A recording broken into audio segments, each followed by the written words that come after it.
Hello and welcome everyone. This is day 6 of our 2024-25 NFL season predictions. We have the NFC East today. Starting at the bottom, we got the Washington Commanders with Jane Daniels as their starting QB.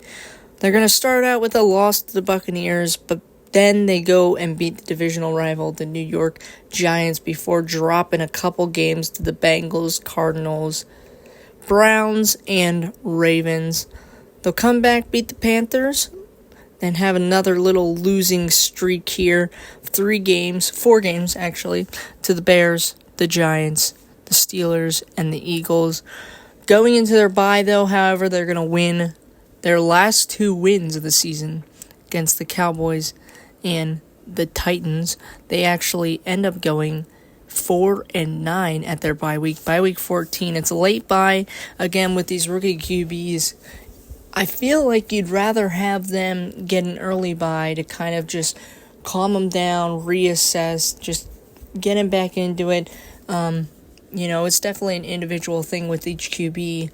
Maybe Jane Daniels comes out firing. They've got some winnable games, a lot of winnable games on this schedule. They could easily have 6 or 7 wins if they really want to, even more, to be honest.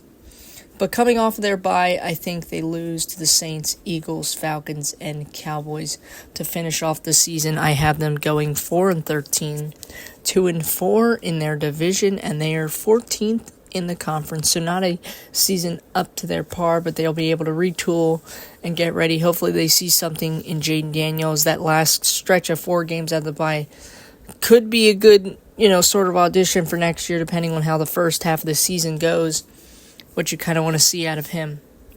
3rd in the division, not a surprise here, New York Giants.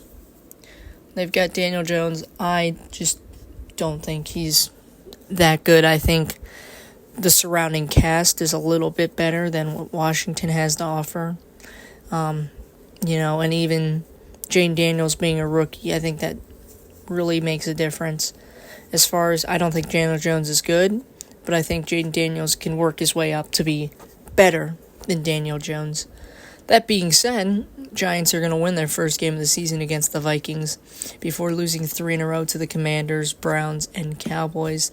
They'll win against the Seahawks, lose 3 in a row again to the Bengals, Eagles, Steelers, then win 2 in a row back-to-back to go into their bye against the Commanders and Panthers. They go into their bye with a record of 4-6, so not the worst, and it kind of gives you hope. You'll see the rest of the division. It's not a clear runaway. They would definitely still have a chance.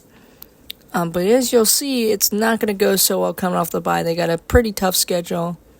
Not as tough as a lot of other teams we see, but tough compared to this Giants roster. It's going to be the Buccaneers, Cowboys, Saints, Ravens, and Falcons. They're going to lose 5 in a row. They're going to win the last 2 games of the season, meaningless games against the Colts and the Eagles. They're going to end that season 6-11, 2-4 in their division, 12th in the conference. I think based on the roster, they're kind of in a rebuilding mode. I know they made the playoffs a couple years ago, but I think that was by luck. I don't know if their team was the best. They don't have Saquon, so maybe they get other guys to step up, and I guess there is a chance to make the playoffs. I don't think this is the hardest schedule in the world. I think it's very doable to win a lot of these games, but they'll have to play good. 2nd in the division, the Cowboys. This isn't a surprise, but when you see their record, it might be. They're going to start off here with a loss to the Browns before beating the Saints, losing to the Ravens, and then winning back-to-back games against the Giants and the Steelers.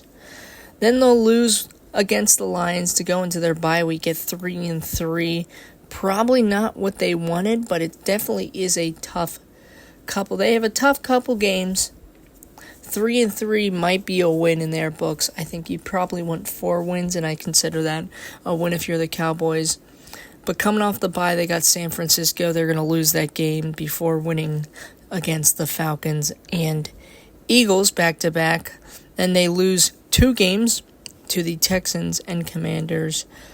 And this is kind of their stretch here. They've been going 500-ish, but they have to really kind of make that push at this part of the season for those playoffs, and they're going to start that by beating the Giants, then losing to the Bengals, but they're going to win 3 of their last 4 here against the Panthers, Buccaneers.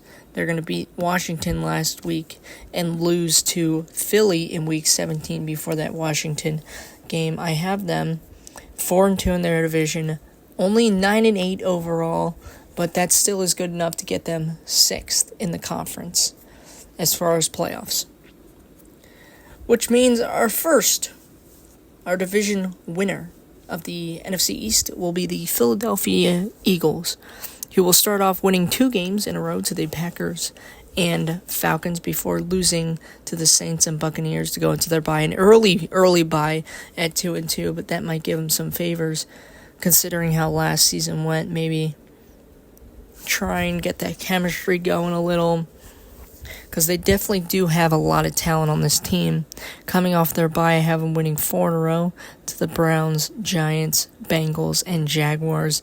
They'll lose to the Cowboys, come back, beat the Commanders, lose to the Rams and Ravens before winning 4 in a row to the Panthers, Steelers, Commanders, and Cowboys.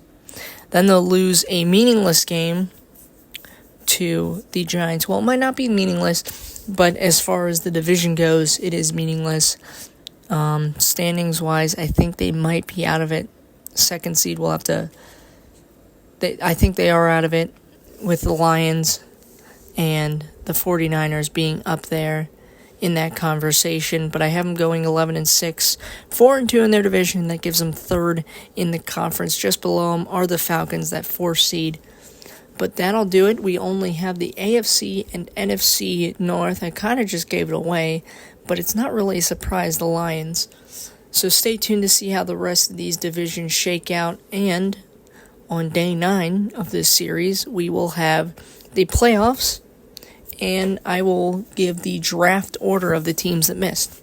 Thanks for listening. We'll talk soon. Peace.